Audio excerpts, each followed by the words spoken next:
Alright, so today we have an Xbox One and what I believe most people call the fat model. This thing has not had an easy life. This top grille is broken in multiple spots, and you can see there's some scuffing going on the other side. The front panel has also gone somewhere else. We've got this chunk of plastic missing from the side here.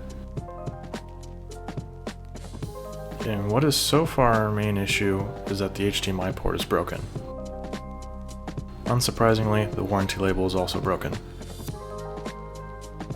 Here's a close-up of that HDMI port. Looks a bit chewed on from the side and some of the pins have been bent back.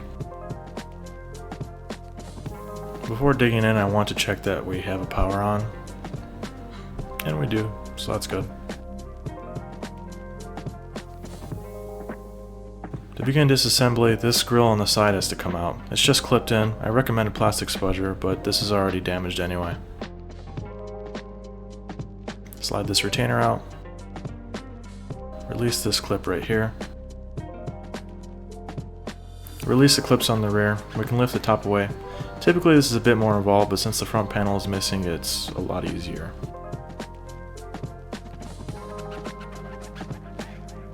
You can disconnect this cable. Remove these two screws. Pop this board straight up. Disconnect the speaker and this cable. Then remove the black Torx bolts labeled with a C.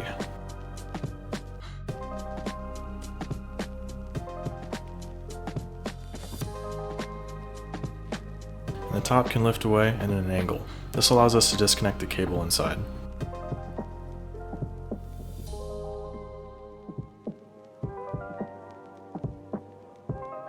And the bottom housing can also come away.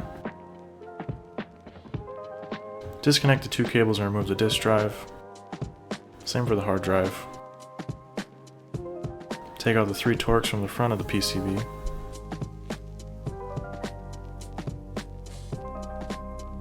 Lift this board straight out. Go ahead and remove the silver and black screws from the bottom side.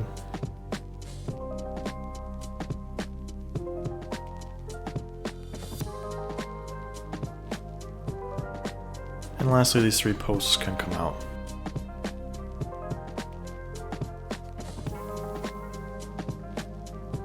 Now the board should lift right out.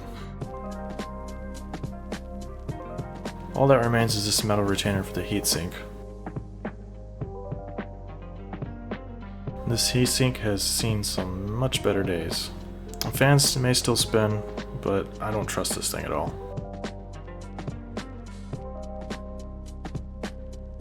On to our HDMI port. I like to add a healthy amount of solder to the solder points. Excuse the tip of my iron, could definitely use some new equipment.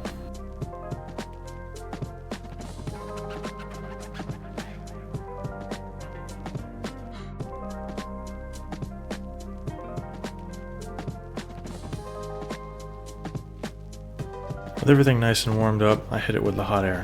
I'll come at it from the bottom of the board. Once everything melts, the port should just fall right out. I like this because it helps to mitigate the possibility of destroying any pads.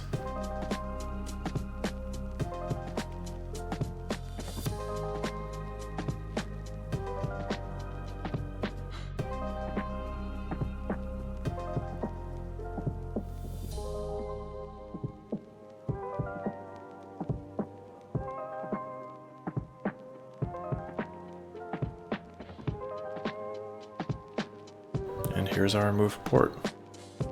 Same look from the top side. With clearing out the openings, I like to work backwards first. I'm going to apply extra solder so that the pump has an easier time clearing things out.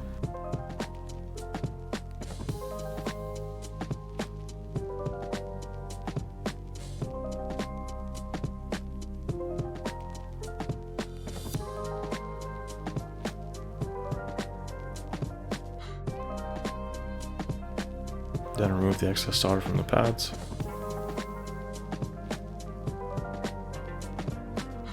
Do some midway cleanup. Get our new port and make sure things fit.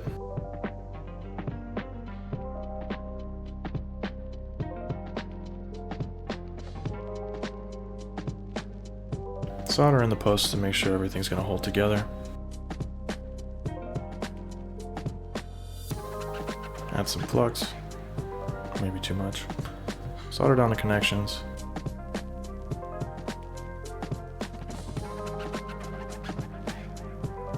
Clean up some excess solder. So we're on the back here because I borrowed the U1N1 for another Xbox I was working on. But first I'm going to clean up the extra solder that I put on these posts.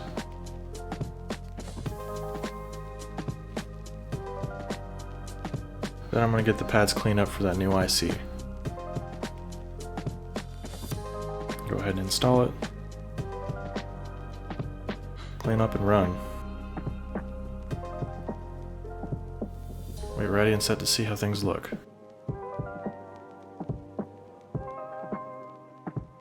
And we have an image.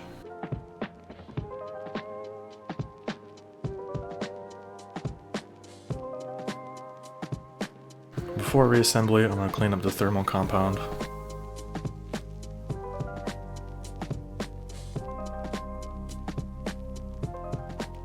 The quote, "Thertronics fix the perfect amount of thermal paste." Then reassemble.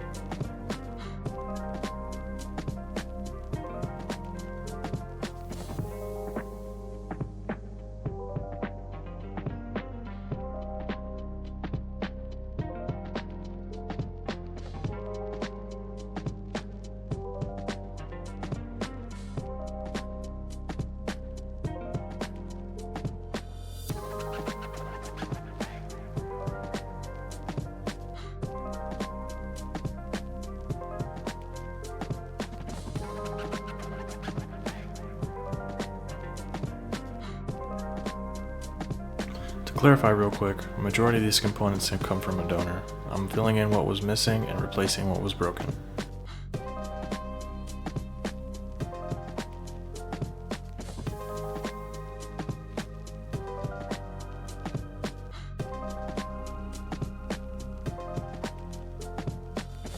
And here she is, all assembled and functional. The donor housing is far from perfect, but better off than where we started. I know 10,000 videos already exist for replacing HDMI ports on game consoles, but I hope you enjoyed 10,001. If you did, I hope you'd have earned your subscription. I'll service just about any broken electronic I can find, so random repair content like that interests you, and I hope you'll join me on the next one.